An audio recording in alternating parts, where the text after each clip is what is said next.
This short video lesson will serve to reinforce the essentials of music theory written about and discussed in the main portion of this lesson.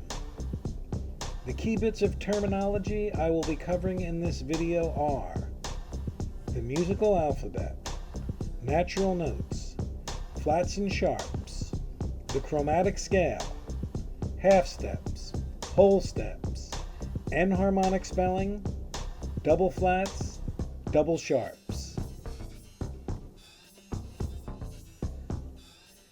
The musical alphabet consists of only 7 letters: A, B, C, D, E, F, and G. It is these 7 letters that are repeated over and over again in high registers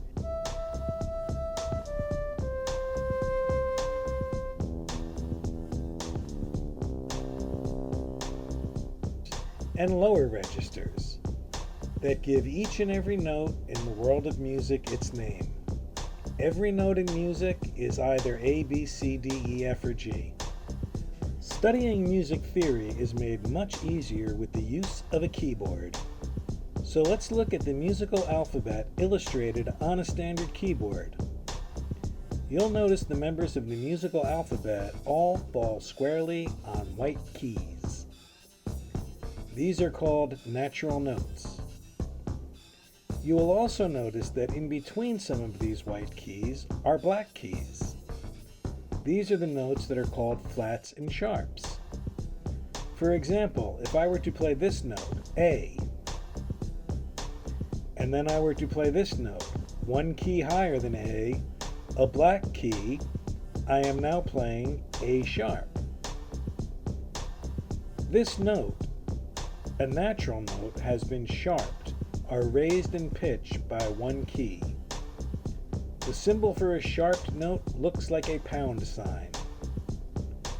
If I return to this same A note, the natural note, and lower it by one key, I arrive at a note called a flat.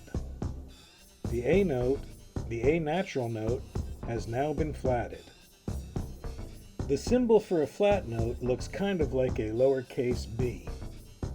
Therefore, a black key can have one of 2 names, as can be seen in this example. To continue, if we return to our A natural note and sharp it up one key, arriving at A sharp, that black key is also adjacent to the B note. So if I were to play that B note and then lower it by one key, that note is called B flat. A sharp and B flat are synonymous. They are 2 different ways of saying the same thing.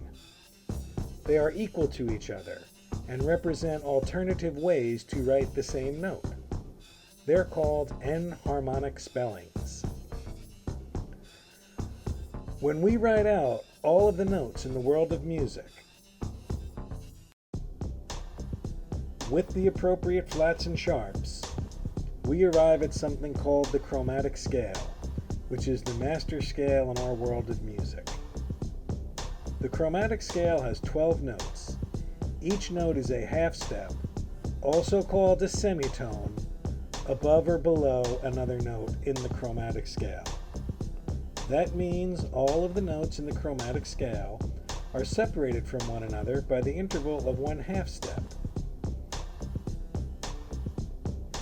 When I play the chromatic scale, I am ascending or descending by half step. If I skip a note, meaning playing A and then playing B, I have musically moved by the interval of one whole step. One whole step equals 2 half steps. The distance between A and B, or between G and A, is a whole step. On rare occasions, a composer may need to write a double sharp or a double flat, as can be dictated by certain scales he or she may be working with. A double flat or a double sharp is just continuing motion by half step. For a double flat, flat the note twice, go down 2 half steps. For a double sharp, sharp the note twice, go up 2 half steps. Again, you will very rarely see the double sharp or double flat. You have undoubtedly noticed that some of the notes in the chromatic scale are not separated by a black key, but are next to each other and are separated by the distance of 1 half step. This is the case for the B and C and E and F notes you see here. I call them naturally occurring half steps. That is the tricky thing about the chromatic scale for guitar players. The notes E and F, and also the notes B and C, are certainly still separated from one another by a half step on the guitar, but it is not readily apparent. You can't see it as easily as you can see it on the keyboard. So any guitar student that is seeking musical literacy will do well to study this area and to study naming notes on the guitar. And finally, a word about the grand staff. With its treble clef for higher notes and its bass clef for lower notes. In the middle of the 2 clefs is middle C.